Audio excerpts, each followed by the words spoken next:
The promise of mental clarity often feels elusive as the years advance, suggesting that forgetfulness is an inevitable tax of aging rather than a manageable biological signal.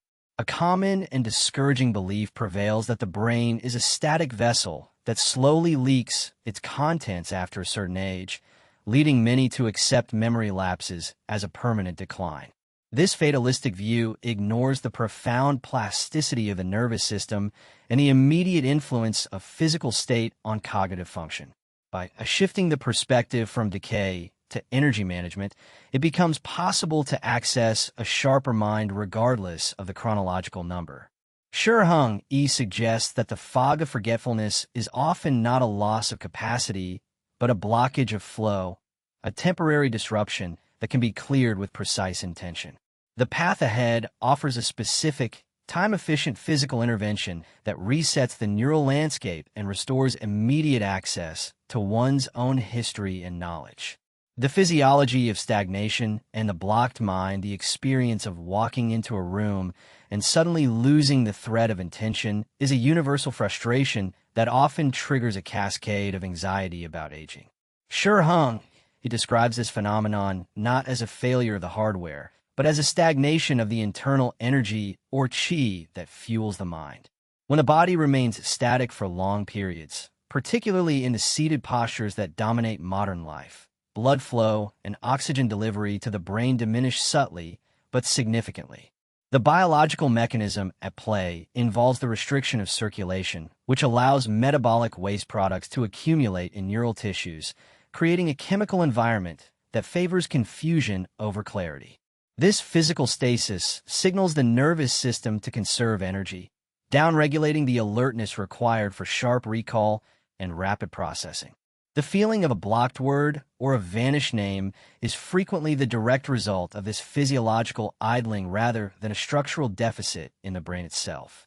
A mind that is constantly bombarded with sensory input without a physical release valve eventually reaches a state of saturation where new information cannot be encoded and old information cannot be retrieved.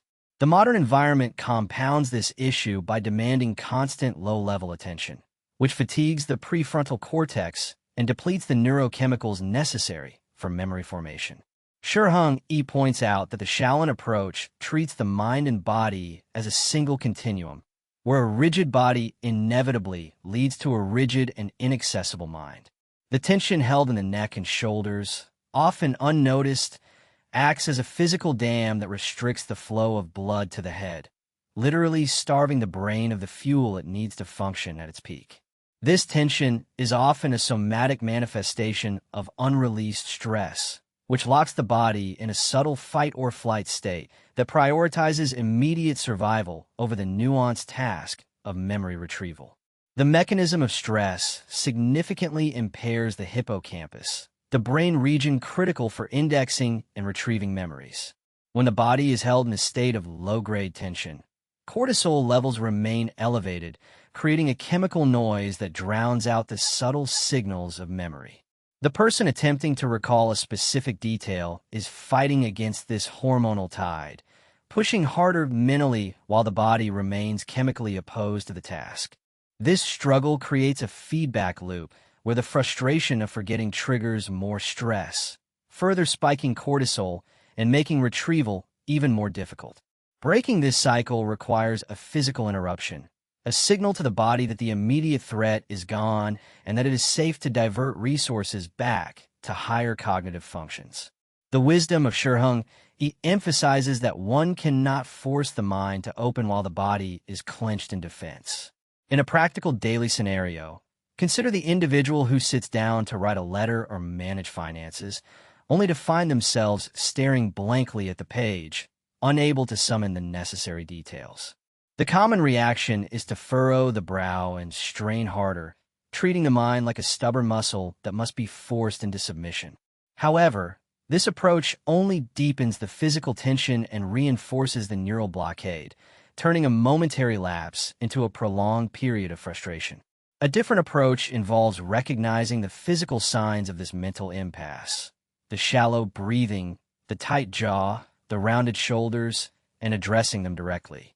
By acknowledging that the memory is not lost, but merely obscured by physical noise, the individual can stop the futile mental struggle and turn their attention to the somatic state.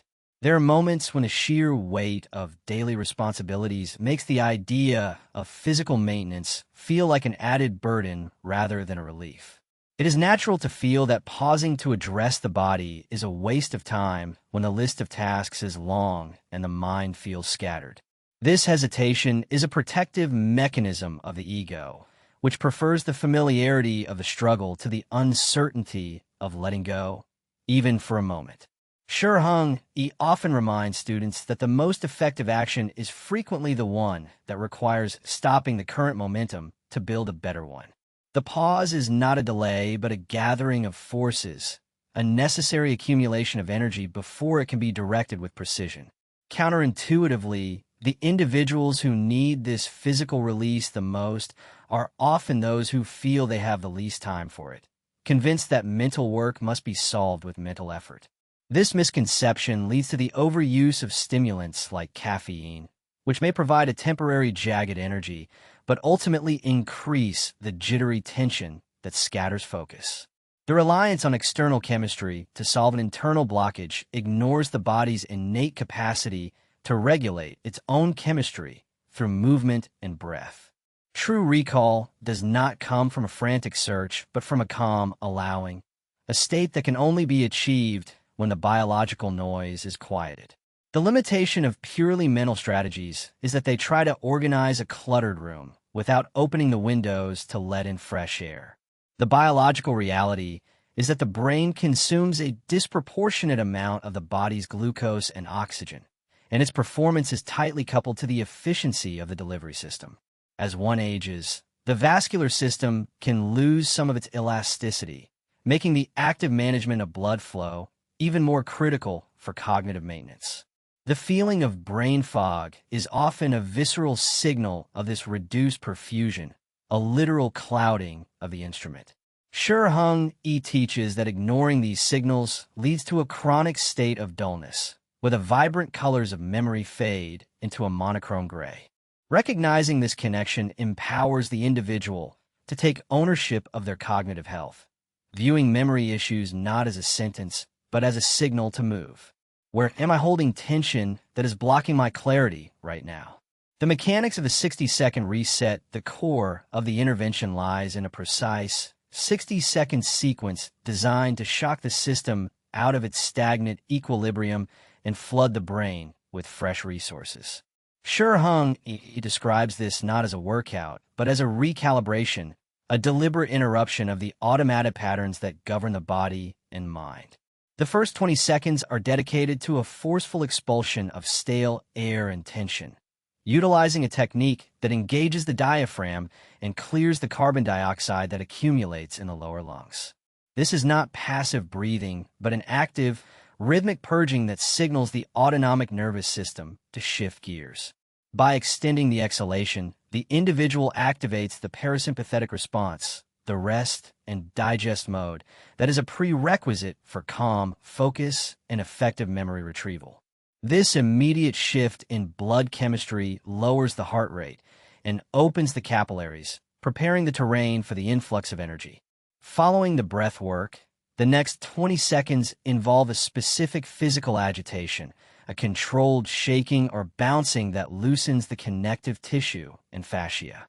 In the Shaolin tradition, this shaking is understood as a way to dislodge stuck energy, but biologically, it serves to stimulate the lymphatic system and increase proprioceptive input to the brain. This sudden increase in sensory data wakes up the reticular activating system, the brain's attention center, snapping it out of the hypnotic trance of routine. The vibration travels through the skeletal structure, releasing the microtension held in the deep muscles of the spine and hips. This physical release is often accompanied by an immediate sensation of lightness, as the heavy burden of stored stress is literally shaken off the frame. The final 20 seconds of the minute are dedicated to a sudden, profound stillness and the direction of attention to a single point. After the vigorous breath and the shaking, the body is brought to a complete halt, and the mind is directed to focus intensely on the sensation of gravity or the pulse in the hands. This contrast between chaotic movement and absolute stillness creates a vacuum effect, drawing the scattered threads of attention into a laser-like focus. Heng emphasizes that this moment of stillness is where the magic happens, as the energized blood rushes to the brain while the mental chatter falls silent. It is in this silence that the memory, previously obscured by noise, often surfaces effortlessly, floating to the top of the consciousness like a cork released from the bottom of a lake. From a neurological standpoint, this 60-second sequence acts as a pattern interrupt, breaking the beta wave loop of stress and allowing the brain to dip into alpha waves, which are associated with relaxed alertness and creativity. The combination of hyperoxygenation, physical stimulation, and focused attention creates a potent neurochemical cocktail that mimics the effects of a much longer meditation session. This rapid state change is particularly effective for seniors, as it combats the lethargy that can settle into the system during long periods of inactivity. The technique does not require strength or flexibility, making it accessible to almost anyone, yet its impact on the nervous system is profound. It serves as a manual reboot for the biological computer, clearing the cache of temporary files that slowed down processing speed. Imagine a scenario where an individual is in the middle of a conversation and suddenly cannot recall a critical date or name, feeling the rising heat of embarrassment. Instead of apologizing and retreating into silence, they could excuse themselves for a moment or simply take a minute to perform a subtle version of this reset.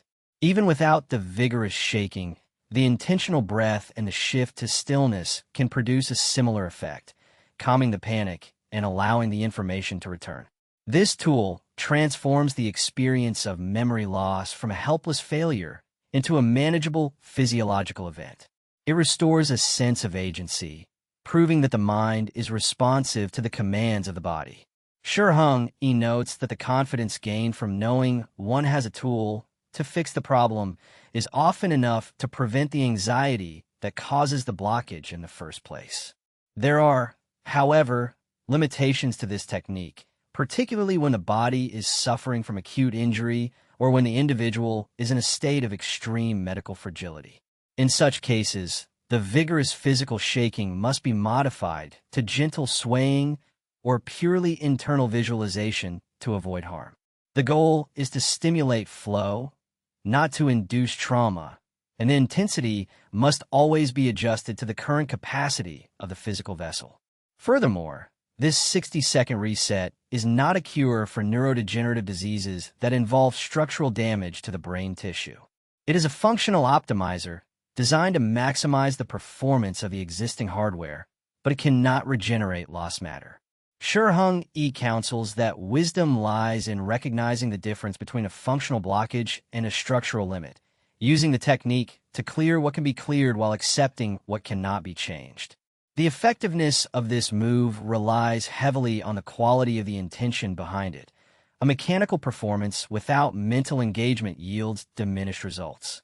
If the mind continues to churn through the to-do list while the body shakes, the integration is lost and the energy remains scattered.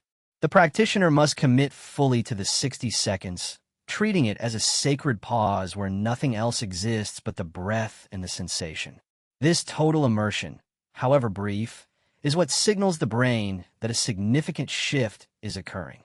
It is a practice of discipline, a small act of self-mastery that reinforces the command over one's own faculties.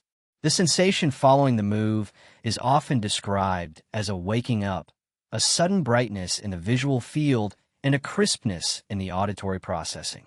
This sensory sharpening is the direct result of the brain receiving a surge of oxygenated blood and the removal of the inhibitory signals of stress.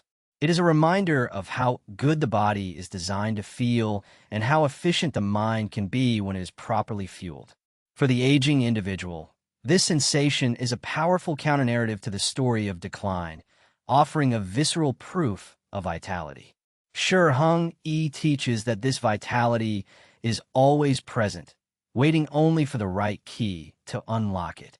What physical sensation am I ignoring that is telling me to reset right now? Building the ritual of daily vitality, the true power of any technique lies not in its occasional use as an emergency measure, but in its integration into the fabric of daily life as a preventative ritual.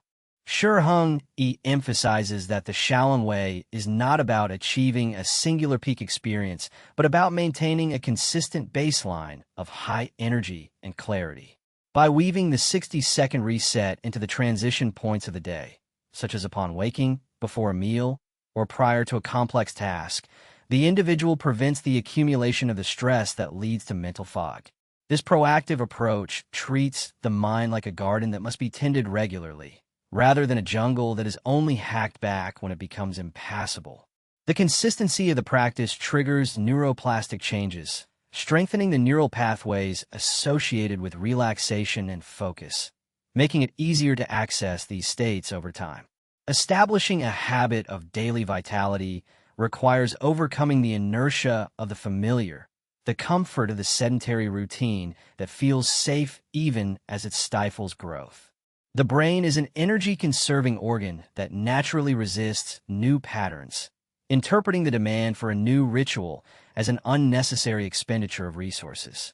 This resistance often manifests as a voice of rationalization, suggesting that one is too tired, too busy, or that the technique is too simple to be effective.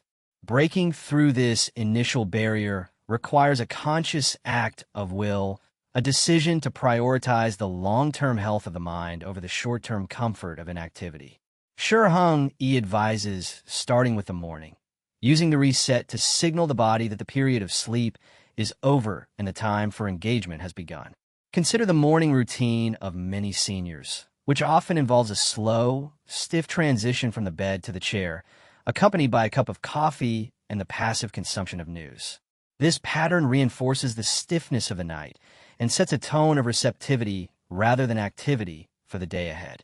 By inserting the 60-second move immediately after rising, the individual changes the trajectory of the entire day, injecting a burst of energy that propels them into activity. The stiffness in the joints is addressed before it can settle, and the brain is primed for engagement before the first passive input is received. This small victory over inertia builds a momentum of self-efficacy, proving to oneself that the day is something to be seized rather than endured. The cumulative effect of this daily practice is a gradual resetting of the body's baseline tension levels, leading to a permanent reduction in the background noise that interferes with memory. As the nervous system becomes accustomed to these regular intervals of release and recharge, it stops holding on to stress with such tenacity, knowing that a relief valve will soon be opened. This physiological trust allows the mind to remain more open and flexible throughout the day, reducing the frequency of the tip of the tongue moments that cause such distress. The individual begins to notice that names come more easily, that dates are recalled with less effort, and that the thread of conversation is maintained with greater stability. Heng frames this as the cultivation of Shen, the spirit or consciousness that shines through the eyes when a vessel is clear. There's a reflective point to be made here. The quality of our memory is often a mirror of the quality of our presence in the moment. When the body is dull and the mind is scattered, we are not truly present to encode the memory in the first place, making retrieval impossible later on. The 60-second reset is ultimately a practice of radical presence, of bringing the whole self to the here and now.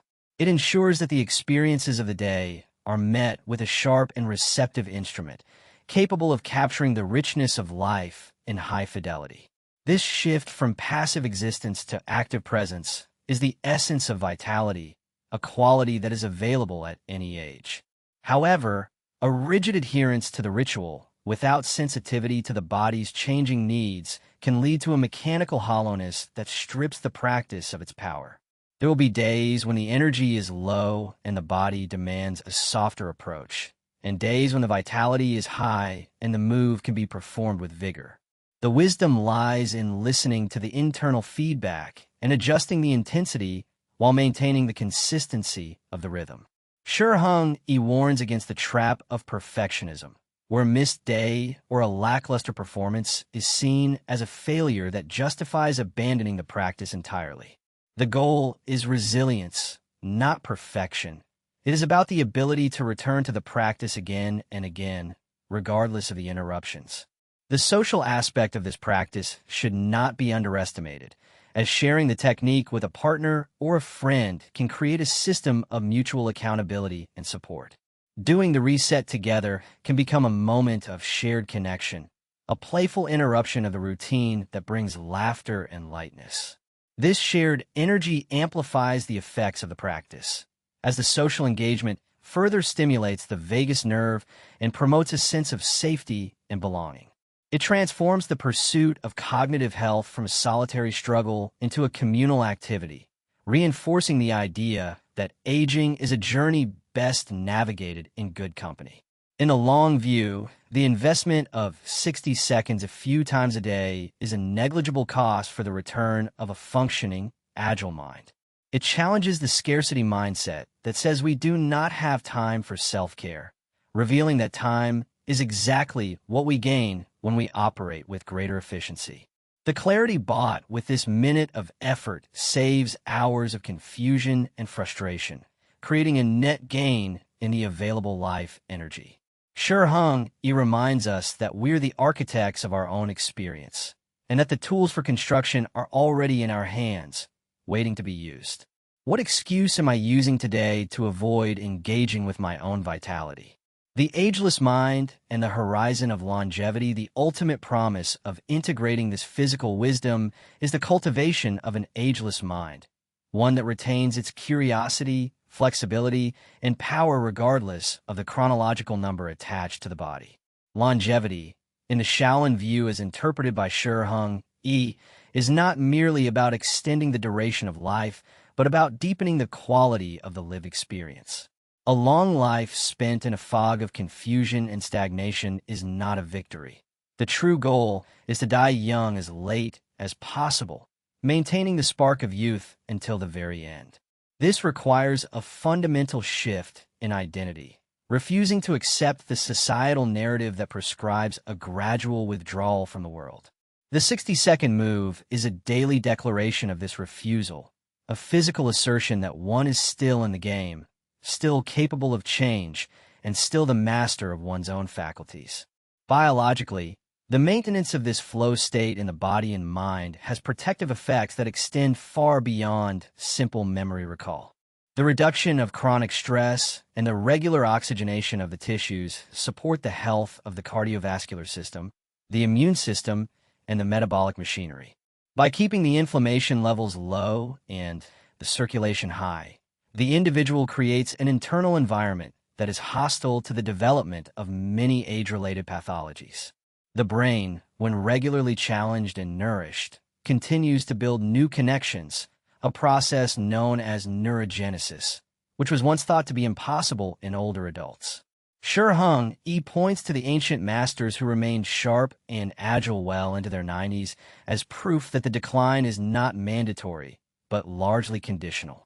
The psychological impact of reclaiming one's memory and clarity cannot be overstated, as it restores the confidence to engage with the world, to learn new skills, and to participate fully in social life. The fear of embarrassment that often drives seniors into isolation dissolves, replaced by a trust in one's ability to handle the cognitive demands of interaction. This social and intellectual engagement is itself a powerful preserver of cognitive function, creating a virtuous cycle of health. The individual becomes a beacon of vitality for others, demonstrating that aging can be a time of harvesting wisdom rather than losing capacity. The move becomes a symbol of this empowered stance, a small lever that moves a heavy weight. It is important to acknowledge that no technique grants immortality or complete immunity from the natural cycles of life and death. There is a season for expansion and a season for contraction, and the wisdom of the Shaolin path includes the acceptance of these rhythms. The goal is not to cling desperately to the past, but to inhabit the present fully with whatever capacity is available. Even as the body slows down, the mind can remain vast and clear, unburdened by the unnecessary weight of stagnation. Heng teaches that true freedom comes from aligning with the Tao, the natural flow of things, and removing the obstacles that we place in our own way. The journey of healthy aging is a continuous process of adaptation, a dance with the changing reality of the self. The tools we use must evolve as we do, but the principles of breath, movement, and intention remain constant. The 60-second reset is a condensed expression of these principles, a portable piece of wisdom that can be carried into any situation. It serves as an anchor in the storm of modern life, a way to return to center whenever the world spins too fast. By committing to this small practice, the individual commits to themselves, honoring the vessel that carries them through this existence. As the years accumulate, the memories we hold become the library of our identity, the narrative of who we are and what we have learned. Protecting access to this library is an act of preserving the self. The clarity we cultivate allows us to share our stories, to pass on our wisdom, and to connect deeply with those who will come after us. This is the legacy of the ageless mind, not just a sharp recall of facts, but a vibrant, living presence that enriches the world. The power to boost recall and revitalize the spirit is not in a pill or a procedure, but in a minute of conscious breath and movement. The path is open, the method is simple, and the time is now. The only remaining variable is the decision to begin. What story will I be able to tell when my mind is clear and my energy is free?